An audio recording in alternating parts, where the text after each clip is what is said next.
search for truth isn't just a choice.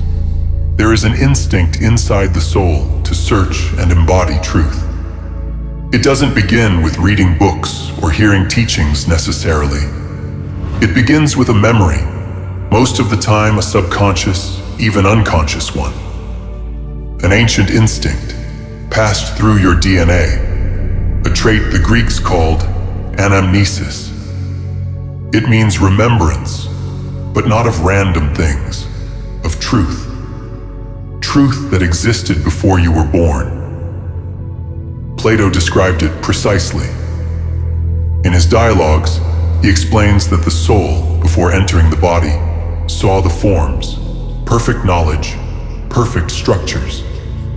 To learn something in this life, for those rare souls, is actually to remember and reconnect to it. Only a tiny fraction of humanity, less than 1%, are born with this alchemical trait, built by previous incarnations as a close potential. The rest of humanity does have this potential, but it is unlikely to manifest since they do not consciously pursue it. It has nothing to do with intelligence or education. In fact, most with this trait are alienated by society.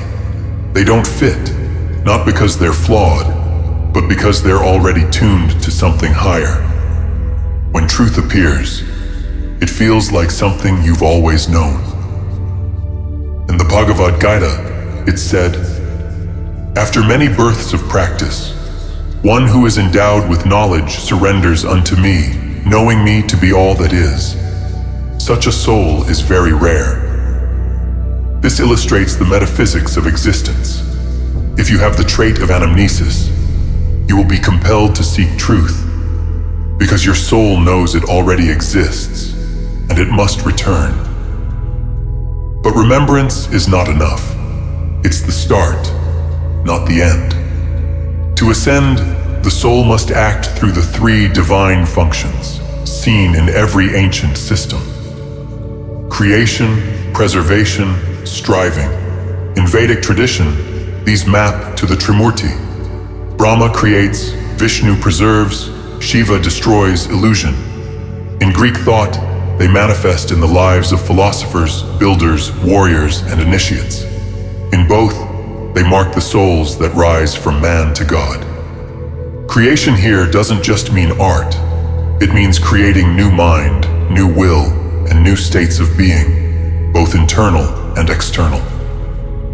Preservation means sustaining truth over time, keeping the signal alive in a world of noise. Striving means rejecting stagnation, lies, and delusion, moving against the grain of the age, making war on falsehood. Most people will never do any of this, because most people will never remember. They don't have the trait. They don't question. They don't want to. They exist in a cycle, birth, consumption, death, without ever asking why. And even when truth is spoken to them, they can't hear it. They're not evil, they're asleep.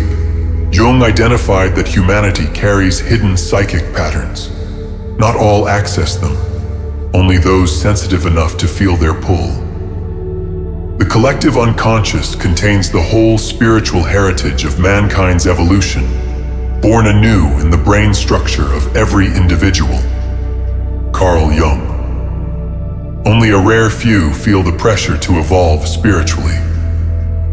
In a 2013 study published in Nature Neuroscience, researchers found that mice could inherit fear responses to certain smells, even without direct exposure. This is called transgenerational epigenetic inheritance, memory passed through DNA. Memory isn't limited to the brain. It is embedded in the genetic code and activated under specific conditions, such as how meditation activates the higher realities within the mind. But if you're still here, if your mind hasn't recoiled, it means something else. It means you already know this, even if you don't know why. That's how you recognize the instinct. And if you do, then this is a reminder.